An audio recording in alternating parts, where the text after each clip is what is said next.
Hey, what's up? It's Jim, and today I'm going to talk about Smiling Friends, Season 1. Smiling Friends, which all premiered except for the pilot, which we saw on April Fool's Day of 2020, which feels like a really long time ago. All of it premiered pretty much a week ago as I'm filming this. I didn't see it that night. I have seen it obviously because I'm filming a video. I watched it all on the app where they released it all, and yeah, I'm kind of surprised they chose to do that. I'm not sure if that's a sign of new media and HBO Max and prioritizing that and wanting to get the word out on the show for other seasons as streaming services become a priority, or they're just like, fuck this show, whatever. I have no clue because how things are released mean like nothing at this point. I think it's because they have faith in it, but I don't know. I don't work for either of those people. I'm just guessing, and there's been no word either way, unless there has somewhere, and thus tell me. But Smiling Friends as a show is interesting because I think the actual premise is like a little kid show, basically. It kind of reminds me, the premise itself, not the show at all, of Rainbow Riders.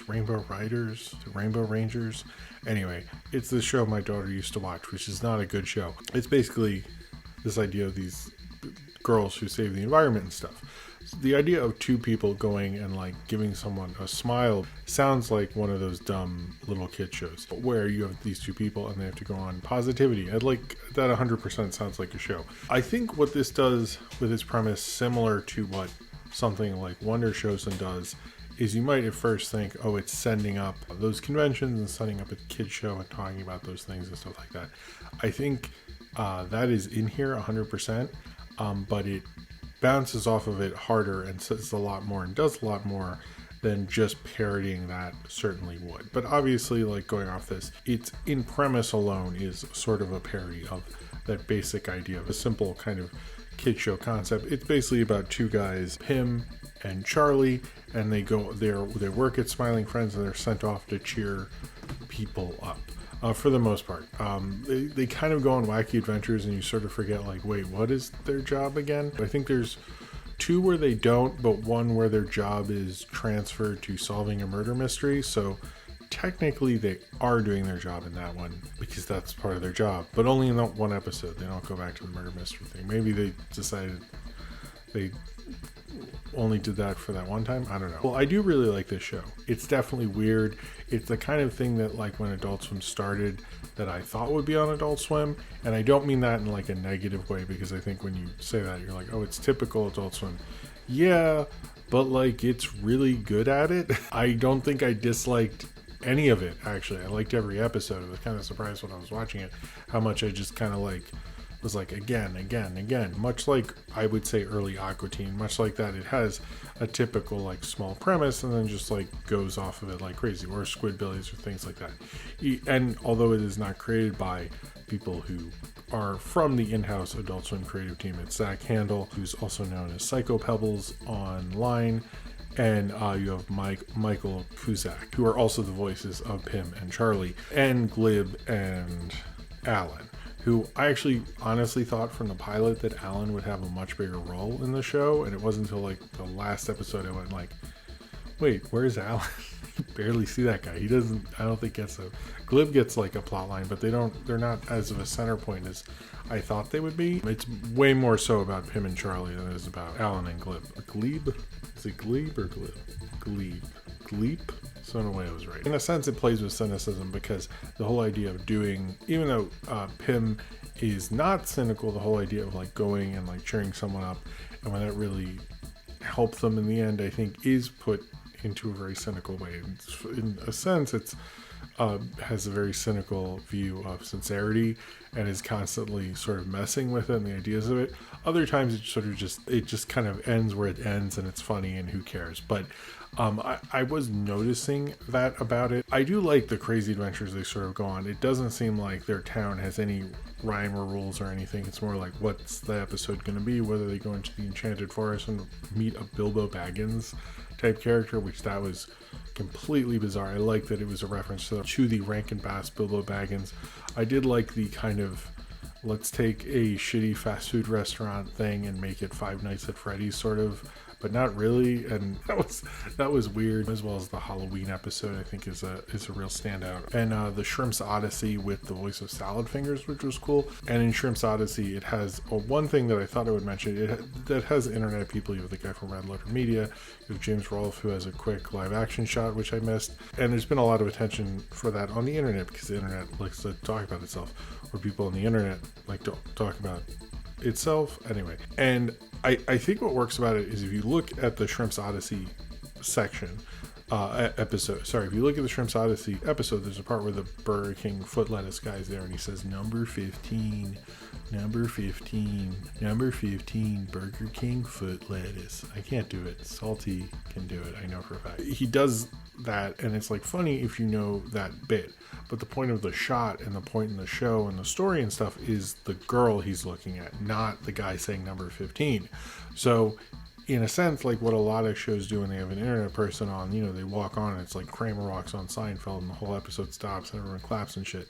In this, almost all the things we're talking about, whether it's AVGN or the guy from Red Letter Media, and they're all in there, it's organically working within the story. So it's like something you might appreciate the first time and like not hit the joke or the story, but if you watch it the second time, you will notice it more. It falls more organically into place, because that it is fitted organically, which says a lot about the writers of the show. They didn't fall into, we have this big guest star, let's really use them. And this, it's like, well, they do have a big guest star, and it is where it needs to be in the episode, but they're also referencing him saying number 15 and stuff. So I think that shot shows how smart they are about using these kind of references, and obviously they knew these people from being on the internet and stuff. I think my favorite, I actually liked Enchanted Forest a lot, which the Adult Swim app is convinced I have not watched, despite having watched it twice. So fuck you, Adult Swim. I don't know what it is. We have beef over the fact that it is so sure I have not watched that episode. It bothers me. I don't know what it is. I have watched that episode. I just described things in it. I don't know what's going on there, but I wouldn't say I have a least favorite. I think I like most of them. The Mr. Frog one, I didn't think I fell in love with as much as the others, but maybe that's it. The pilot I'd seen before, so points against that, I guess. I don't, I think it's a really solid show. I still think it probably should have aired next to like a huge hit like Rick and Morty. I think Adult Swim could have another hit on their hands. It is a very weird show. I almost feel like the people who would be into this sort of thing are like primed and ready. I feel like most other people would just not venture into this. I don't think people are cool enough anymore to watch something like general normal people. I don't think any of them are weird anymore to watch something like this. I don't, which is unfortunate, but I think this is a really cool, great show, and I love the characters of him and Charlie, and they make such a great duo. They're such a great duo to watch together, and I think it makes the show more inviting and more interesting, because you just sort of want to follow them and you want to see Pim fail almost. But I really like the character of Charlie. I probably relate to him the most, but I also like they're just like working class kind of dudes. They're just like, yeah, I'm one of the smiling friends. It's sort of like what I do, whatever, let's do it. And then they go off and do it, I guess. This continues to be a great show.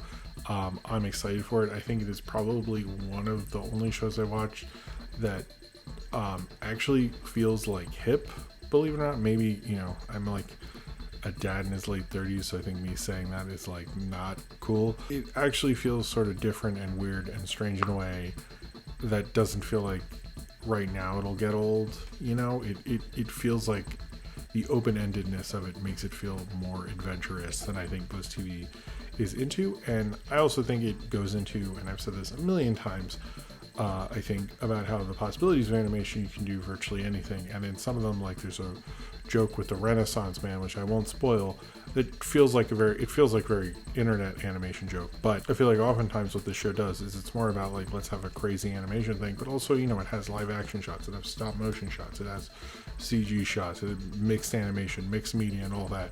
Also showing like, we're just going to have a Halloween episode, and across the street is just a vacant lot into the forest. We're going to go into a crazy enchanted forest. We're going to have a shrimp.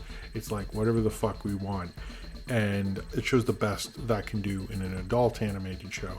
It sort of reminds me, actually, by the way, of Gumball. I think it reminds me a lot of Gumball, but like a cynical, weird, fucked up Gumball, which I guess Gumball was. But It definitely reminds me of Gumball a lot, and I'm curious what its legacy will be and how it will continue on using and having kind of this open idea of possibilities that Gumball was always so good at. I'm curious how a more adult show would be able to handle something like that, but right now I just find it incredibly fun show. Like I want to talk about the ideas, and I think there's interesting ideas in it, but it's just like a cool comfort show, as in a fun show, an adventurous show.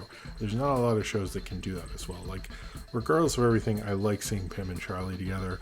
I want to see them do more adventures, and I enjoy seeing them do more adventures. And I think I don't know what the future of this show is. It seems a little uncertain a week out, which is always a great sign. But I hope more people discover it. I hope more people find it, because I would like to go on more adventures with Pim and Charlie. And I think most people would too, if they actually give Smiling Friends a chance, because I think Smiling Friends actually does what their job is. And you always kind of leave the show happy, even if you're like, what the fuck was that? So if you've seen Smiling Friends Season 1 and you would like to talk about it, then comment below in the comments and subscribe if you would like to.